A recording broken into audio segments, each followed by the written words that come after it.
Le Mac de l'Imo, la matinale info et rencontre dédiée à l'immobilier. En direct sur Radio Imo.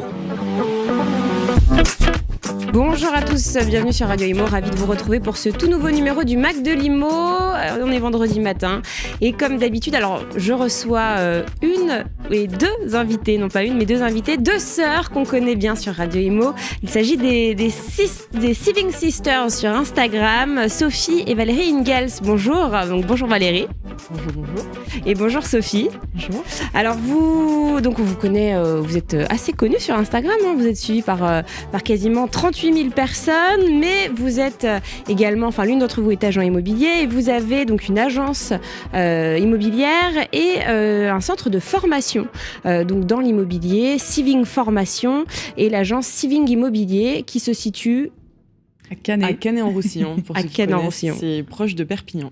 Voilà, donc dans le sud de la France. Exactement. Alors l'idée, l'idée de ce mag, c'est de faire connaissance, d'apprendre à vous connaître, savoir comment vous êtes formé dans l'immobilier, comment vous avez réussi à construire ce petit empire. Et puis on va parler aussi de travail en famille, hein, puisque c'est le cas pour vous. Alors dans le mag, vous êtes aux commandes de la programmation musicale. On a écouté votre première musique juste avant le Flash Info, c'était Dancing with Myself de Billy Idol. Pourquoi ce choix musical que vous avez choisi à deux, hein, je précise. C'est plutôt Valk. C'est mon choix musical, il est pas. C'est ça. Non, parce que ça me met dans un bon mood. C'est le matin, il faut qu'on s'active, il faut qu'on écoute une petite musique entraînante. Et voilà, je l'adore. Elle me donne envie de danser. Voilà. D'accord. Donc c'est pour bien commencer la journée. Exactement. Et vous êtes du genre à écouter de la musique oui. Tout le temps au bureau, tout le temps. Toujours en travaillant, toujours. C'est motivant, quoi. Alors quand vous dites travailler, donc vous travaillez tous les jours à l'agence. Comment ça se passe ? Quelles sont vos journées, par exemple ? Est-ce que vous êtes ensemble tout le temps ? Oh oui. Oui. Et même quand on n'est pas ensemble, on part d'un rendez-vous, on s'appelle. Donc on est vraiment tout le temps ensemble. Mais c'est vrai qu'on n'a aucune journée qui se ressemble. C'est ça qui est bien aussi d'être à son compte et d'avoir plusieurs activités. C'est que vraiment on a des journées hyper variées. On peut autant être en rendez-vous qu'au bureau, effectivement. Donc on a notre agence qui est à Canet, qui ne reçoit pas forcément de public. Donc c'est vraiment juste notre siège finalement, dans lequel on a les équipes qui viennent aussi nous rejoindre de temps en temps. Donc c'est quoi, c'est chez vous ? Non, c'est des bureaux. Oui, vous avez des bureaux. Ouais, on a quand même fait le choix de prendre des bureaux pour sortir un petit peu quand même de la maison, de pas faire que du télétravail finalement, et d'avoir quand même un espace pour accueillir des personnes si besoin. Donc on est quand même la plupart du temps au bureau. Ouais, je dirais 80% de nos journées quand même c'est le bureau et après le reste du temps c'est sur le terrain parce qu'on investit également ensemble en plus des activités entrepreneuriales. Donc du coup on est quand même, on va en visite, on va en repérage, on fait des choses comme ça et puis pour l'agence aussi on se déplace pas mal. Donc, voilà. Donc là, vous avez des clients, j'imagine, de cette agence, vous faites de la transaction. Oui. Est-ce que vous faites de la gestion aussi ? Non. On a fait le choix vraiment d'avoir une agence immobilière qui ne fait que de la transaction. Donc du coup, on fait du mandat de vente et aussi du mandat de recherche en fonction de nos clients. Et du coup, ce qu'on a souhaité faire aussi avec cette agence, c'est de pouvoir proposer à nos clients du centre de formation les biens en avant-première. Du coup, si jamais c'est des produits un peu investisseurs qui peuvent correspondre sur le secteur de Perpignan, on le propose aussi à nos clients. Oui, parce que du coup, alors le centre de formation, donc Siving Formation, ça permet d'apprendre aux gens à devenir investisseurs immobiliers. Hein. Exactement. On accompagne en fait des personnes de partout en France et même dans les dom-toms. Et on les aide justement, pour la majorité, c'est leur premier bien immobilier, mais il y en a, ils ont déjà fait un placement qui n'était pas forcément, qui colle pas forcément à ce qu'ils veulent aujourd'hui, et donc on les aide à réorienter un petit peu leur stratégie d'investissement. Mais oui, on accompagne vraiment des investisseurs de tout milieu et dans leur premier ou deuxième projet d'investissement. Alors quand vous dites accompagnement, c'est quoi ? Parce qu'on a l'habitude des formations, c'est en ligne une fois. Là, comment ça se passe en fait, la formation ? On a un aspect aussi formation en ligne parce qu'on aime bien quand même donner un support visuel. Il y a aussi énormément de documents vraiment pratiques à utiliser.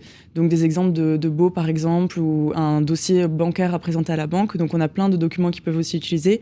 Mais même dans la partie formation, on a vraiment un suivi, un accompagnement. Donc on a la formation où il y a quand même un coach attitré qui vient parler à la personne, comprendre un petit peu quel est l'objectif, où est-ce qu'il en est dans son projet, est-ce qu'il a besoin de plus de soutien. Et après, on a vraiment une partie accompagnement, alors bien sûr avec la partie vidéo, documents, etc. Mais où là, c'est vraiment un suivi structuré sur 6 mois, avec un coaching toutes les semaines. Donc un coach également attitré, c'est en petit groupe de 10 à 15 personnes. Et on les accompagne. Le but, c'est qu'à la fin des 6 mois, ils aient vraiment accompli cet investissement et qu'ils aient finalisé en fait un projet d'investissement. Donc c'est vraiment un accompagnement intense pendant 6 mois en fait. Oui, c'est vrai qu'on a réalisé qu'il y avait beaucoup de personnes qui n'avaient pas besoin que de la formation, parce qu'il y en a qui ont les connaissances ou qui en tout cas grâce au module vidéo ont assez de matière en tout cas pour passer à l'action, mais ce qui manque c'est d'être pris par la main et d'avoir vraiment quelqu'un qui peut les guider dans leur choix, et où la partie vraiment état d'esprit et mindset, il faut les remotiver un petit peu, et ça c'était important pour nous de proposer cette partie accompagnement pour pouvoir leur mettre à disposition au quotidien, quoi. Parce qu'on sous-estime un petit peu l'aspect les peurs qui viennent quand on va faire des visites. On se dit oui, mais c'est peut-être trop beau pour être vrai, ou la banque m'a dit ça, est-ce que c'est OK, ou est-ce que je dois aller voir une autre banque. Enfin, il y a plein de questionnements en fait qui arrivent une fois qu'on se lance vraiment sur le terrain. Et qu'on n'anticipe pas quand on suit simplement une formation. Donc c'est pour ça que pour nous, c'était important vraiment d'avoir cet aspect accompagnement pour qu'il y ait vraiment un réel échange et un réel suivi. Oui, bien sûr, parce qu'en plus, c'est vrai que beaucoup de gens, vous l'avez dit, ont les connaissances, savent ce qu'il faut faire, mais après, le faire, c'est autre chose, et passer à l'acte, c'est plus compliqué. Donc vous apportez un soutien. C'est ça, Nous, et avec l'équipe, du coup, on a pris des coachs aussi en interne avec nous qui nous aident et qui peuvent vraiment traquer au quotidien aussi ces baisses de motivation ou ces questionnements.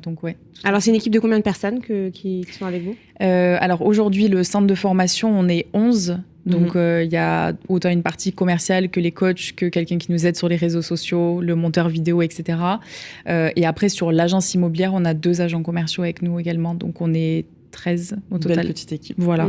Et il y en a eu. Alors, laquelle est agent immobilière ? C'est moi. C'est vous qui avez la carte donc T. Oui, c'est ça. C'est ça, parce que du coup, c'est grâce aux études que j'ai fait au préalable, ça m'a permis de pouvoir avoir la carte T.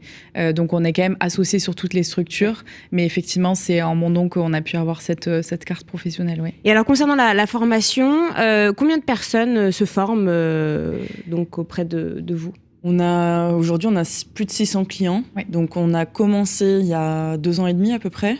Et donc, on a plus de 600 clients aujourd'hui. Donc, ça fait pas mal de personnes. Donc, à l'instant T ou depuis la création Après, les personnes, une fois qu'elles rentrent dans la formation, même quand elles ont fini en fait, l'accompagnement des 6 mois, elles peuvent rester dans l'écosystème. Elles peuvent tout de même nous adresser leurs questions. Et quand elles reprennent un deuxième investissement, par exemple, elles peuvent revenir et nous redemander des questions. Donc, bon, il n'y a pas 600 personnes qui nous posent des questions à longueur de journée, mais en tout cas, quand on parle de 600, c'est 600 depuis le début, mais qui restent aussi, qui peuvent revenir de temps en temps. Et sur les 600, combien sont devenus propriétaires ? Est-ce que vous avez un peu les stats ou... Alors, c'est difficile vraiment d'avoir les stats exacts. On a beaucoup de mal à traquer parce qu'il y a des personnes qui, soit finissent par investir, mais nous le disent pas forcément.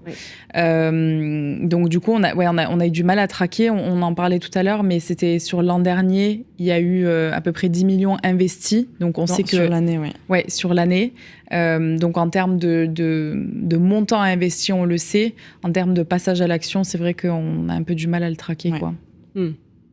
Après, il y a des personnes aussi qui investissent pas directement, qui font les 6 mois et qui au final, ça leur met un petit peu la puce à l'oreille de ce qui est possible. Et puis en fait, elles se disent, je vais attendre d'avoir cette augmentation, je vais attendre de changer de job pour pouvoir avoir plus d'apport, pour faire un plus gros projet dans 6 mois. Donc, c'est des personnes qui sont rentrées dans la formation, qui n'ont peut-être pas investi à l'heure actuelle, mais qu'on sait qu'ils vont revenir dans 6 mois, 1 an, et qui vont réinvestir dans des choses encore plus conséquentes. Et alors, concernant vos investissements locatifs, vous avez monté une SCI, c'est ça ? Oui. Nous, on a commencé, je pense comme beaucoup de personnes, à investir en nom propre. C'est quand même le plus simple au final quand on démarre. C'est ce qu'on fait toujours pour les résidences principales aujourd'hui.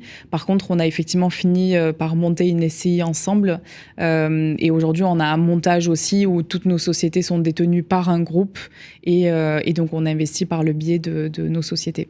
D'accord. Et aujourd'hui, vous avez combien de biens ? Vous possédez combien de biens ?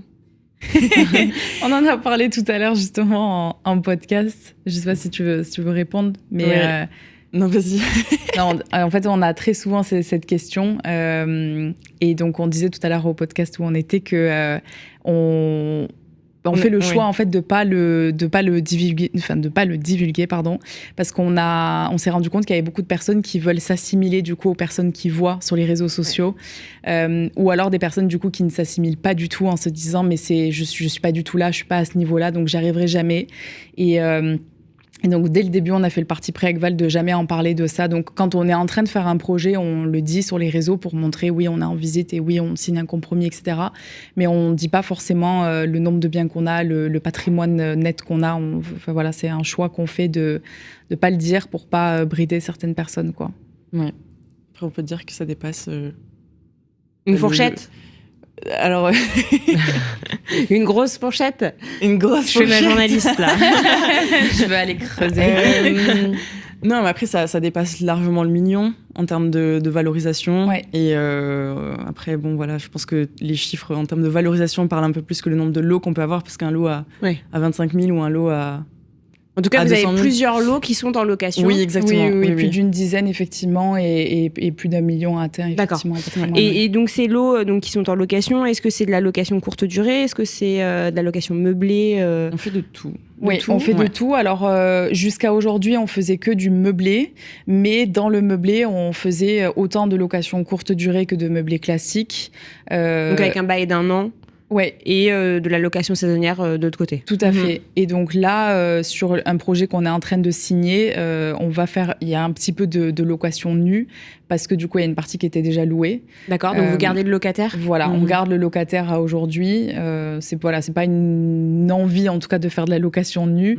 Mais c'est l'occasion qui s'est présentée. Voilà, ça s'est présenté, on le fait comme ça. Mais c'est vrai que le meublé, c'est quand même ce qu'on conseille le plus aussi à nos coachés de faire. Meublé traditionnel ou location saisonnière? Oui, saisonnière s'ils souhaitent le faire. Après, il y en a qui ne veulent pas forcément parce qu'il y a beaucoup plus de turnover, forcément, il y a beaucoup plus de gestion.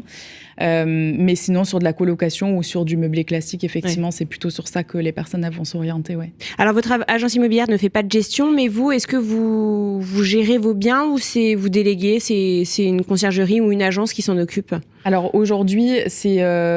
entre guillemets, on gère nous-mêmes, mais on a mis des systèmes en place pour que ça puisse être quand même délégué en grosse partie. C'est-à-dire qu'on a quand même l'équipe de ménage, on a des artisans avec qui on travaille qui peuvent se déplacer en cas de problème. Mais la gestion à proprement parler, c'est nous qui nous en occupons parce qu'on a des logiciels aujourd'hui qui nous permettent d'être assez... qui permettent d'automatiser. Voilà, qui permettent d'automatiser et où on n'a pas besoin d'être vraiment au quotidien sur ces choses-là, quoi. Donc, par exemple, les candidats, c'est vous directement qui les triez, vous faites pas appel à quelqu'un. Non. Même pour la location saisonnière, parce que c'est vrai qu'il y a beaucoup de turnover, c'est souvent des séjours de 2-3 jours, parfois une nuit. C'est finalement, je trouve, le plus simple à déléguer, c'est la location courte durée, parce que sur de la location longue durée, effectivement, on va recevoir les candidatures, ça prend un peu plus de temps parce qu'on fait visiter au préalable. Il y a tous les dossiers qui sont quand même un petit peu plus longs, alors que sur la location courte durée, certes, qui a un turnover plus rapide, mais il n'y a pas tant de démarches. Ben non, c'est que la personne, elle book directement le bien. Il n'y a pas de problème d'impayé, puisque du coup, c'est fait directement par les plateformes. Et en fait, on a un logiciel, enfin une plateforme en tout cas, qui nous permet de centraliser toutes les annonces et finalement d'avoir une gestion qui est beaucoup plus simple. Et certes, il y a plus de demandes sur des choses qui ne fonctionnent pas ou quoi, mais si on a des artisans ou l'équipe de ménage qui peut se déplacer, dans l'ensemble, je préfère une gestion de location courte durée que de devoir regarder, par exemple, les dossiers de candidature d'un meublé classique, quoi. Et en revanche, pour tout ce qui est ménage, pareil, la location courte durée, c'est 3 fois, 4 fois du ménage par semaine, changer les draps, etc. Donc ça, vous avez quelqu'un vous n'allez pas le faire directement. Non. Ça, on n'aurait vraiment pas le ça temps. prend du temps. Oui. Non, ça, on a une équipe qui effectivement s'en occupe et on met à disposition de base assez de linge pour que du coup la personne elle puisse à chaque fois faire tourner ça. Donc que vous mettez dans les logements. Dans les logements directement. Ah oui. Et la personne se sert. Soit on a un placard qui est fermé à clé, donc c'est vraiment l'équipe de ménage parce qu'on veut pas que les voyageurs aient accès à ce placard-là. Ou alors c'est quand il y a une cave ou quand il y a un endroit où on peut stocker. Donc sur place, les personnes du ménage peuvent utiliser du linge propre et des draps propres. C'est ça. Donc après, elles font le linge soit sur place et elles l'étendent le temps de faire le ménage et donc elles le remplacent avec du linge neuf et donc le linge qui sèche, elles l'emportent ou alors elles le font ailleurs quand elles peuvent. D'accord. Mais du coup, ça dépend vraiment au cas par cas en termes de logement parce qu'il y en a où ça s'y prête pas. Mais c'est vrai que l'équipe ménage, ils sont rodés maintenant, ils savent un peu comment on fonctionne, on sait comment ils fonctionnent, ils ont accès au logiciel donc ils savent qui vient, combien de Qui voyageurs, part, ouais. quand est-ce qu'ils repartent. D'accord. Donc en fait, ils se gèrent, Oui. on n'a même pas besoin d'être derrière eux pour dire oui, t'as vu, il y a une résa qui est là. Ils savent, ils gèrent et ils gèrent le stock aussi. Donc, Ouais. En fait, même, nous, c'est le travail qu'en amont, on livre le logement terminé, je veux dire, avec l'archi qui a fait les plans de l'aménagement, etc. Et nous, la seule chose qu'on fait encore aujourd'hui, c'est préparer les guides d'accueil. Mais on a une trame aujourd'hui qui est faite et donc on adapte au logement qui sort à ce moment-là et c'est tout, quoi. Et ça a été plutôt- compliqué à mettre en place, cette logistique, parce que c'est ce qui peut freiner parfois les investisseurs à faire de la location saisonnière aussi. ouais. C'est que faut trouver des personnes de confiance Ouais. aussi qui Oui. font le ménage. C'est clair. Et puis ça prend du temps, etc. Il faut bien s'organiser, c'est toute une logistique. Mais bon, une fois qu'on a bien trouvé, tout roule. Mais C'est ça. Ouais, c'est vrai que c'était pas facile. Enfin, on va pas vous mentir, c'était pas facile. Et puis il y a eu des petits couacs Ouais, bien sur le sûr. chemin. Enfin, je me rappelle encore une fois, il y a des moments où il faut y aller dans le rush parce que la personne qui devait s'occuper du bien nous a planté au dernier moment. Ouais. Et faute c'est à vous de d'y temps, aller. voilà, c'est à nous d'y aller. Ou alors on doit faire intervenir, je sais pas, un membre de la famille ou quelqu'un d'autre vraiment très rapidement. Mais c'est vrai que voilà, donc c'était beaucoup d'erreurs et d'apprentissage aussi, d'essais. Et aujourd'hui, je trouve qu'on a une bonne équipe en place. Mais oui, c'est vrai qu'avant de pouvoir mettre ça en place, il faut du temps. Mais je dirais que c'est la même chose avec des conciergeries ou même des agences immobilières. Il y en a où on leur confie la gestion et ça se passe pas forcément très bien non plus. Ouais. Donc il y a ce risque aussi. Nous, là, on garde quand même la main dessus. Donc on peut nous-mêmes choisir de changer de prestataire. Alors que quand on passe avec une conciergerie, on n'a pas la main sur l'équipe de ménage qu'ils ont choisi, etc. Ouais. Donc, pour Je ça pense que même si on souhaite déléguer à 100% quelque chose, je trouve ça quand même important déjà de comprendre ce qui se fait, que ce soit dans l'immobilier ou dans autre chose, mais c'est important de comprendre et c'est important de garder un tout petit peu de surveillance quand même sur ce qui se passe, parce que si on délègue à 100% les yeux fermés, à moins que ce soit une équipe avec laquelle on travaille depuis 10 ans, c'est quand même bien Il y a Mm. toujours des regarder. erreurs. Ouais. Ouais, c'est vrai Toujours. que ça vaut pour l'immobilier, mais Pour autre chose aussi. pour n'importe quoi, c'est vrai qu'il faut toujours avoir un œil. Je suis entièrement d'accord avec ça. Donc voilà, vous investissez ensemble, vous travaillez ensemble, commencez de travailler en famille. Qui est la plus grande? C'est moi. C'est mal. Ouais, on a Vous avez 2 ans combien d'écart. d'écart? 2 ans d'écart? Ouais, Ouais. donc Oui, en soi, la différence à cet Très âge-là, proche. bon, on le sent Oui. plus trop, quoi. Mais non, franchement, c'est un plaisir. Je sais que souvent, on est étonnés quand on donne cette réponse, mais on s'entend très bien, on se connaît par cœur. Donc, je pense que ça facilite Bien aussi sûr. la communication parce que des fois, on n'a même pas besoin de se dire les choses. On se fait une confiance vraiment aveugle. On a la même vision. Je pense que ça, c'est très, très, très important avant de s'associer avec quelqu'un. C'est où est-ce qu'on va? Est-ce qu'on a la même vision, les mêmes valeurs? Et ce qui fait que ça marche aussi très très bien, c'est que d'entrée de jeu, on a séparé très rapidement les tâches au quotidien.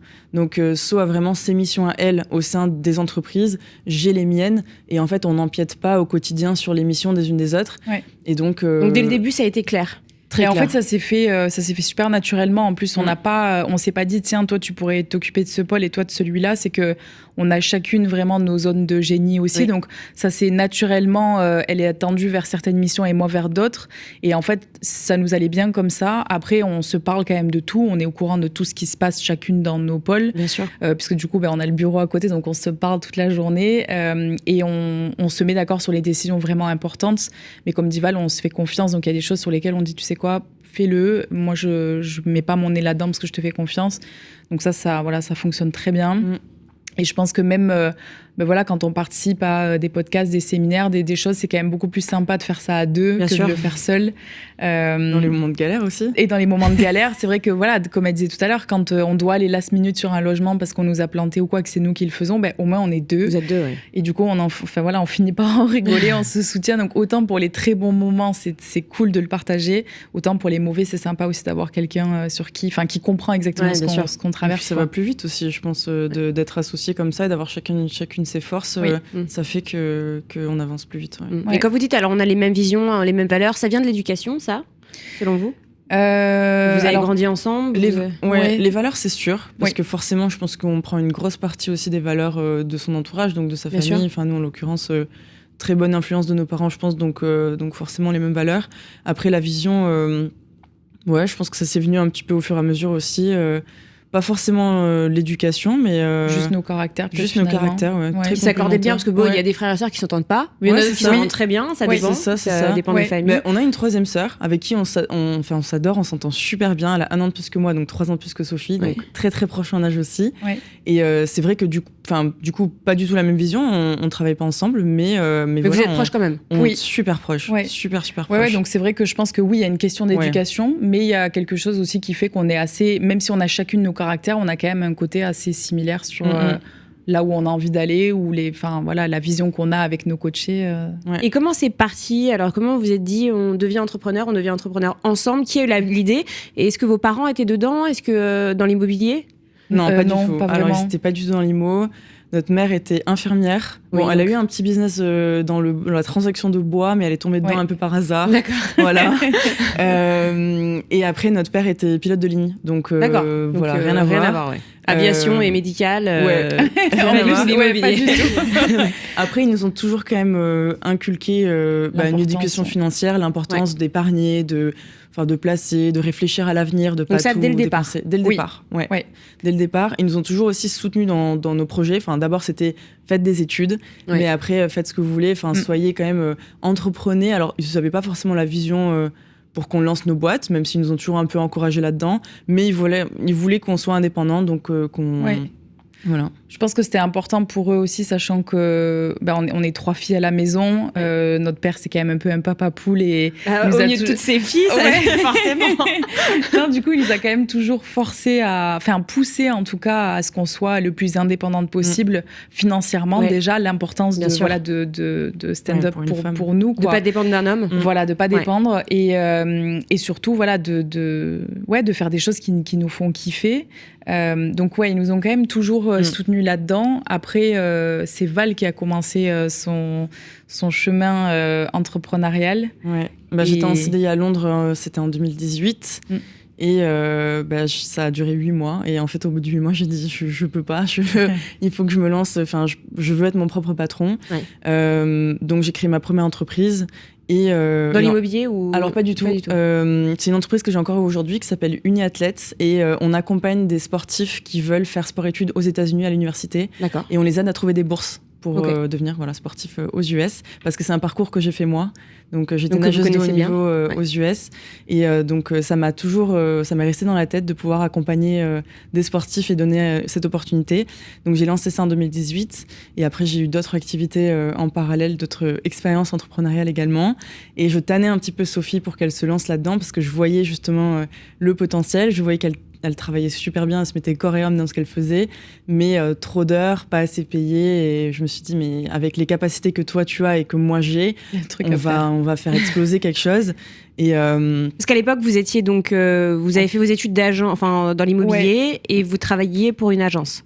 Alors moi je travaillais dans la promotion immobilière parce que j'ai fait effectivement un parcours qui me permettait d'ouvrir une agence, d'être dans la partie vraiment transaction ou gestion, mais ce qui me plaisait vraiment c'était la promotion immobilière pour voir les projets de A à Z sortir de terre, etc. Donc effectivement moi en tête j'avais qu'à 30 ans je voulais être à mon compte dans l'immobilier, mais je savais pas encore exactement je savais pas du tout que j'allais finir aujourd'hui à la tête de Siving Formation et Siving Immobilier, mais qu'il y aurait quelque chose où j'allais avoir ma propre entreprise.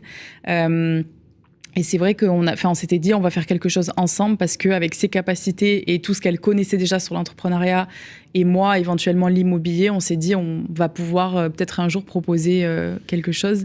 Et donc moi, j'étais effectivement en CDI à Toulouse chez un promoteur. Et vous n'étiez pas satisfaite je pense que je le voyais. Je pense que je me rendais pas forcément compte. C'est toi qui me tannais pas mal là-dessus, mais c'est vrai que j'étais le genre d'employé. J'arrivais au bureau vers 7h. Je partais parfois à 22, 23h. L'employé modèle. Que si je mettais le taux horaire, j'étais même plus au SMIC, quoi. C'était vraiment, c'était déconnant. Quand je rentrais les week-ends ou que je revenais pour les vacances, je passais une semaine séchée complet parce que je récupérais de cette vie un peu. Et ma sœur, elle me disait, mais tout ça, tu le fais pour quelqu'un, alors que cette énergie, tu pourrais la mettre pour toi, construire quelque chose. Donc ça a commencé à me dire, bon, peut-être que je vais pas attendre 30 ans pour me lancer à mon compte, peut-être que je peux faire ça plus tôt, quoi. Ouais, exactement. Et du coup, donc, initialement, on a eu l'idée de lancer l'agence immobilière parce que on s'est rendu compte aussi, nous, parce qu'on investissait déjà ensemble et chacune de notre côté. Et c'est vrai qu'on était un peu frustrés dans les échanges qu'on avait avec des agents immobiliers qui ne comprenaient pas l'aspect investisseur. Donc, on s'est dit, on lance une agence immobilière comme ça. Voilà, moi, je m'occuperai de la partie commercialisation, marketing, réseaux sociaux, etc., dont le marché, je pense, des agences immobilières a un petit peu besoin. Et apporte la carte T, toutes ses connaissances, etc. Donc on était parti là-dessus et on a créé en parallèle le compte Instagram, donc Saving Sisters, pour parler un petit peu d'investissement, d'immobilier, sans avoir en tête l'idée de lancer, de faire de la formation. Mais en fait, très rapidement, ça a pris de l'ampleur et je crois qu'au bout de 2 mois, on avait à peu près 7000 abonnés. Et en fait, on nous demandait, on avait, je sais pas, des centaines de messages par jour de personnes qui nous demandaient conseils. Et on s'est dit, mais en fait, il y a quelque chose à faire. Enfin, si la demande est là, on n'a pas d'offre, mais la demande est là. Donc, il faut qu'on structure quelque chose autour de ça. Et donc, notre énergie a été réorientée. Et c'est l'agence immobilière qui a été un peu plus mise de côté, surtout au début. Et c'est vraiment sur le centre de formation qu'on a mis l'effort, quoi. Donc, et ça, comment vous avez réussi à le monter ? Est-ce que vous aviez des connaissances justement dans la formation ? Parce que c'est quand même un milieu qui est à part. Pas du tout.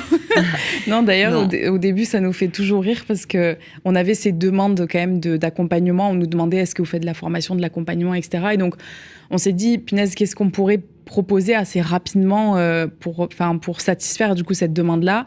Et donc, on s'est dit, on va proposer des appels. Voilà, on va faire comme des visios un petit peu et... on va faire du conseil en ligne avec ces personnes.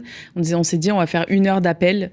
Et donc, on a teasé un petit peu là-dessus parce que, toi, tu savais quand même comment teaser un produit ou une offre. Donc, on avait un peu fait ça sur les réseaux. Et on s'est dit, mais punaise, le jour où on va le lancer, on va avoir du coup une 50aine ou une 100aine de demandes, vu que c'est ce qu'on avait tous les jours. Et en fait, quand on a lancé ça, on a eu 3 appels. Silence radio, c'était terrible. Rien du tout. Parce que, en fait, ça correspondait pas à ce que les gens souhaitaient. Donc, c'est là où, est venue l'idée de la formation. Mais c'est vrai qu'on n'avait pas...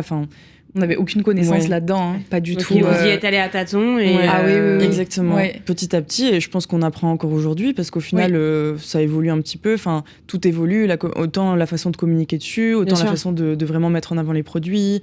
Même le contenu de la formation, on le met à jour assez fréquemment. Donc, le contenu de l'accompagnement également. Donc, voilà, je pense que ça, c'est très important aussi quand on se lance, c'est ne pas attendre d'avoir le produit parfait avant de se lancer, mais simplement y aller, évaluer un peu le retour des clients ou des potentiels clients et ensuite adapter au fur et à mesure en fonction des retours qu'on a. C'est ce que j'allais dire, je pense qu'aujourd'hui, c'est ce qu'on fait aussi beaucoup, c'est toujours de demander aux personnes, soit parce qu'on organise quelque chose en interne avec nos coachés, soit parce qu'on a fini un accompagnement avec eux, de leur demander ce qui leur a plu, ce qui leur a moins plu, qu'est-ce qui manquait éventuellement à cet accompagnement.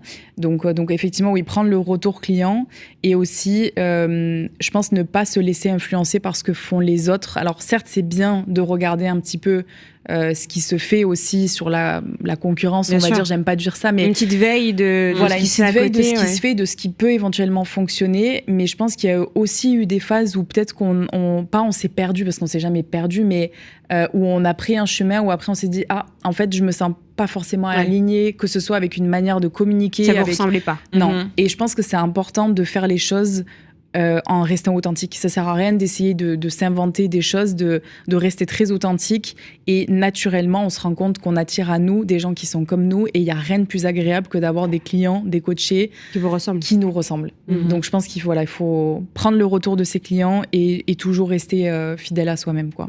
Alors, aujourd'hui, vous avez quel âge chacune ? 27. 29. 27 et 29. Et alors, comment vous voyez l'évolution justement de vos business ? Continuer, je pense continuer à pouvoir accompagner toujours plus de monde, parce que c'est vraiment ce qui nous apporte le plus de satisfaction et de gratitude, c'est de voir à quel point ça peut changer la vie de quelqu'un, quoi, de passer ce step-là. Donc continuer et continuer à faire... Ouais, je pense continuer à démocratiser vraiment l'investissement et l'éducation financière. J'aimerais Je sais pas exactement de quelle façon, mais la porter à une plus grande échelle pour vraiment que les gens comprennent. Je pense que le besoin est là. Et de plus en plus, quand on voit ce qui se passe et la décorrélation complète entre les revenus des salaires et le prix de l'immobilier et le prix de la vie, tout simplement, je pense qu'il y a un réel besoin, une nécessité de comprendre un petit peu les rouages et de sécuriser son avenir via des placements, que ce soit IMO ou autre. Donc, apporter, c'est en tout cas insuffler un petit peu l'envie d'apprendre un peu plus sur ce domaine-là à un plus grand nombre. C'est la vision et l'envie. Je ne sais pas comment on va y arriver, mais on va y arriver. Et je pense que oui, de l'agence immobilière, l'objectif, ce serait de la pérenniser dans le 66, donc dans le sud aujourd'hui. Et peut-être à terme, pourquoi pas, on ne sait pas non plus sous quel format, mais de l'étendre aussi au fur et à mesure à d'autres départements ou d'autres régions aussi en France. Parce que là, comment ça se passe en ce moment? Vous avez beaucoup de clients, sachant que la transaction est impactée. Alors peut-être moins dans le sud. Non, parce que c'est vrai que sur la côte, il y a quand même des investissements qui se font. Mais comment ça se passe la transaction, c'est bien plus calme. Ça, c'est une certitude comparée à même dans le sud, un an et demi. C'est beaucoup, beaucoup plus calme. Après, au niveau du centre de formation, ça continue parce que justement, je pense que les gens aussi se rendent compte. Il y a quand même ce blocage de les taux sont beaucoup plus élevés, donc est-ce que c'est le bon moment? On a beaucoup ce questionnement en ce moment, mais on a aussi beaucoup de personnes qui se rendent compte justement de l'évolution du coût de la vie et qui se disent ok, c'est peut-être le moment pour moi de m'intéresser à ça, j'ai envie de placer pour sécuriser mon avenir, donc au niveau de la formation, ça continue. Et alors, qu'est-ce que vous leur répondez? C'est vrai que les taux sont passés de 1 à 4%. Là, ça stagne, ça redescend un petit peu depuis janvier. Qu'est-ce que vous conseillez justement aux gens? C'est vrai que beaucoup posent cette question. Est-ce qu'il faut quand même se lancer malgré les taux qui sont presque autour des 4%? Mais c'est vrai qu'on a le même discours depuis qu'on a commencé à observer en fait, nous, au final, on s'est lancé au moment où il y a eu cette augmentation. Hein, donc, on a surfé sur toute cette vague-là. Non, on a connu encore la belle époque des 1%. Oui, mais ce que je veux dire, c'est que rapidement, en tout cas, les premiers mois, on a commencé à observer une augmentation. Et en fait, on a toujours eu le même discours c'est la même chose que se lancer dans l'entrepreneuriat. Il n'y a pas de moment parfait. Il faut juste se lancer avec la situation actuelle et ensuite on peut réadapter. Alors soit parce qu'un jour les taux vont diminuer, on peut faire des rachats de crédit et aussi le fait que dans toute situation où on a l'impression que c'est pas bien, il y a des opportunités qui sont incroyables. Et du coup, le fait que les taux sont hauts, forcément, on le voit, il y a une diminution au niveau des transactions. Mais du coup, ça veut aussi dire que pour les personnes qui vont jusqu'à un achat, il y a beaucoup plus de négociations possibles. Donc, on peut plus négocier le prix. Donc forcément, certes, le crédit coûtera un petit peu plus cher auprès de la banque, mais c'est pas in fine, on n'est pas arrêté à ça. On peut le renégocier du coup plus tard. Mais c'est surtout qu'on a une meilleure négociation sur les prix des biens. Donc, nous, on leur dit, allez-y, c'est juste... on va pas, et puis on va attendre combien de temps, on ne sait pas. Si quelqu'un souhaite que ça repasse à 1 ou à 1,10, je lui souhaite d'attendre, et dans ces cas-là, on ne sait pas combien de temps ça peut durer, quoi. Oui, donc vous conseillez plutôt d'y aller et de négocier les prix au maximum. Alors, on va parler un petit peu de ce que vous faites à côté. Donc, vous travaillez ensemble, vous vivez pas ensemble. Non, vous vivez séparément. Vous avez chacune votre vie. Est-ce que vous avez des passions? Alors, du sport, je crois. Oui. Moi, pour ma part, je fais énormément de crossfit. Depuis qu'on a lancé Siving d'ailleurs, hein, je pense que c'est un peu à la même temps, j'avais besoin d'évacuer un peu, donc du crossfit et donc depuis peu, vu qu'on fait beaucoup de choses ensemble, on s'est dit pourquoi pas se lancer un challenge sportif. On prépare du coup un Irox, donc c'est une discipline qui existe depuis pas très très longtemps, mais qui mixe de la course et du coup un petit peu de crossfit et qu'on va faire à Bordeaux fin de mois. Et qu'on fait du coup en binôme, parce que c'est une pratique qu'on peut faire en individuel, qu'on peut aussi faire à deux. Et donc là, ça fait, 2-3 mois qu'on se prépare ensemble, que je la traîne à la salle avec moi. Elle est ravie. Mais je pense que oui, c'est le côté un peu challenge et la discipline un petit peu. Pour nos auditeurs, le crossfit, c'est quoi exactement? Qu'est-ce que vous faites au crossfit? Alors le crossfit, ça mélange au final aussi quelques disciplines. Il y a beaucoup d'haltérophilie. Il y a de la gymnastique aussi. Et après, une partie plus cardio, on va dire, et donc ça vient mélanger un petit peu tout ça. Donc c'est assez complet en fait comme sport. C'est assez complet, c'est assez traumatisant pour le corps aussi. Mais oui, c'est assez complet, ouais. Et du coup, donc là, l'Irox, il y a la course en plus. C'est une course de combien de kilomètres? Alors en fait, c'est un format où il y a 1 kilomètre de course, un atelier à faire, 1 kilomètre de course, un atelier. Donc ça, c'est 8 fois. Oui. Donc au total, il y a 8 kilomètres. Ah oui, c'est intense. Oui, c'est assez. En fait, c'est assez sur la durée parce nous, on vise à peu près de le faire en 1h30. Et les ateliers, ça peut être des ergos, donc du ski, du rameur, pousser du coup un sled avec du poids, faire des fentes mais avec du coup un poids sur les épaules. Enfin voilà, ça fait un peu barbare dit comme ça, c'est un peu barbare. Mais voilà, c'est très sympa. Alors, il y a un des techniciens, je sais pas lequel, qui met CrossFit, j'ai testé, c'est la mort. Je suis d'accord avec cette opinion. Voilà. Mais je pense que les gens qui testent le CrossFit, c'est tous ceux qui le testent, c'est soit effectivement ils détestent parce que c'est trop dur, soit ils adorent et ça devient Et vous avez tout de suite adoré?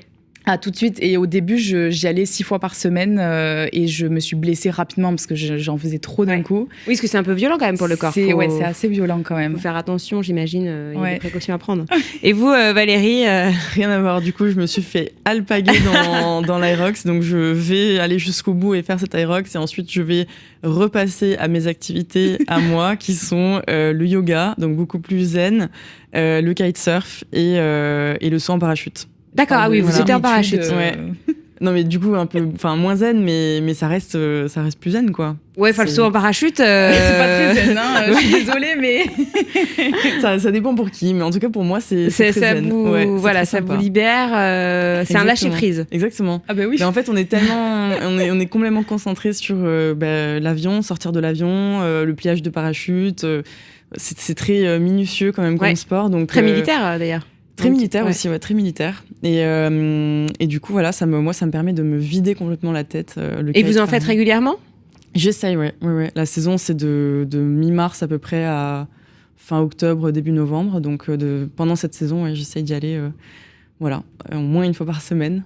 Et maintenant, vous sautez toute seule ou Oui, absolument. D'accord, oui. Parce qu'au début, on a besoin d'avoir quelqu'un, je crois, derrière soi. Oui. Alors, au début, oui, tandem. Donc, c'est avec un moniteur derrière. Et puis après, on peut faire une formation PAC où en fait on a des moniteurs qui nous tiennent la main mais qui ensuite nous lâchent, et dès le premier saut en fait dès qu'on ouvre le parachute on est tout seul, donc on guide son propre parachute, et au bout du 7e saut on est complètement en autonomie, donc c'est assez étrange parce que c'est très rapide, mais au bout de 7 sauts on est tout seul, voilà.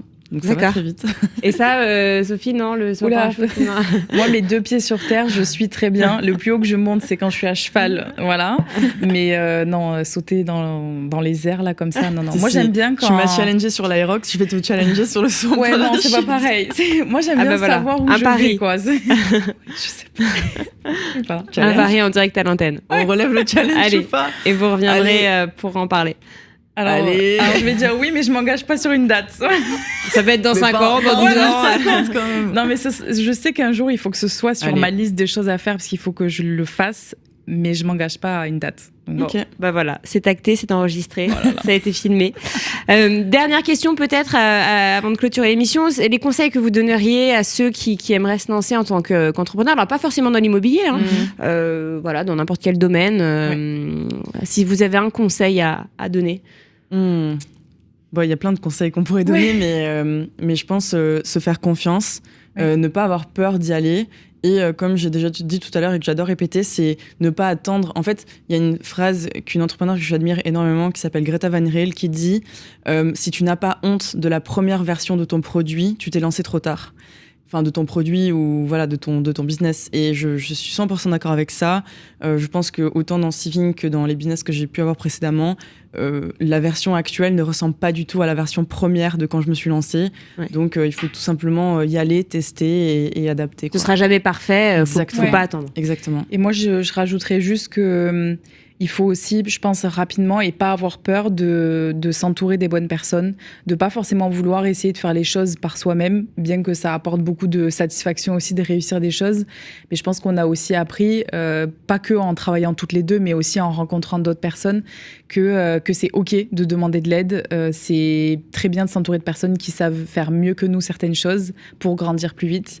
Donc je pense qu'il faut vraiment pas avoir peur de faire appel à des personnes, de s'entourer, de s'associer, voilà, faut vraiment pas avoir peur. Pas forcément en famille ou... Alors, si, moi je dirais quand même plus en famille parce que je m'associerais pas avec n'importe qui. Hein. On a déjà fait des erreurs aussi là-dessus. Ouais. Je conseillerais, si c'est une association, il faut que ce soit avec quelqu'un en qui on a 100% confiance. On l'a dit tout à l'heure, avec la même vision. Et sans forcément parler d'associations vraiment juridiques, mais juste de s'entourer de personnes qui peuvent nous aider un petit peu à avancer dans le chemin de l'entrepreneuriat, quoi. Allez, 2 questions. On termine avec ce week-end. On est vendredi. Qu'est-ce que vous allez faire ?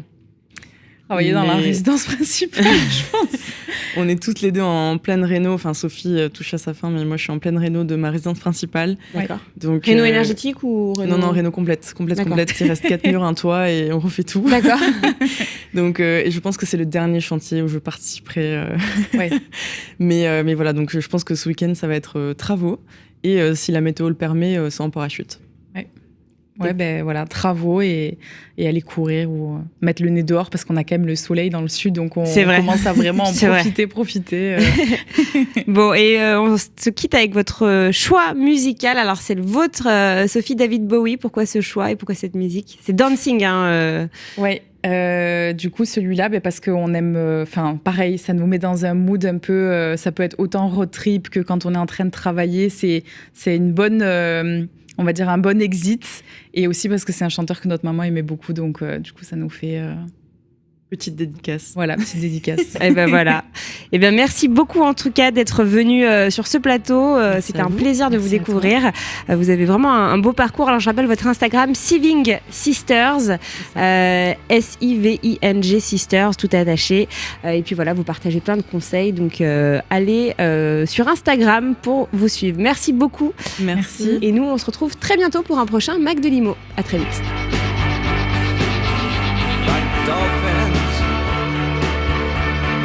Dolphins can swim. Though nothing will keep us together.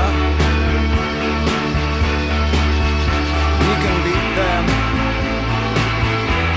forever and ever. Oh, we can be heroes just for one day.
Le Mac de Limo, la matinale info et rencontre dédiée à l'immobilier en partenariat avec Opinion System, promis et bien ici, à retrouver sur le site et l'appli radio.imo et sur toutes les plateformes de streaming.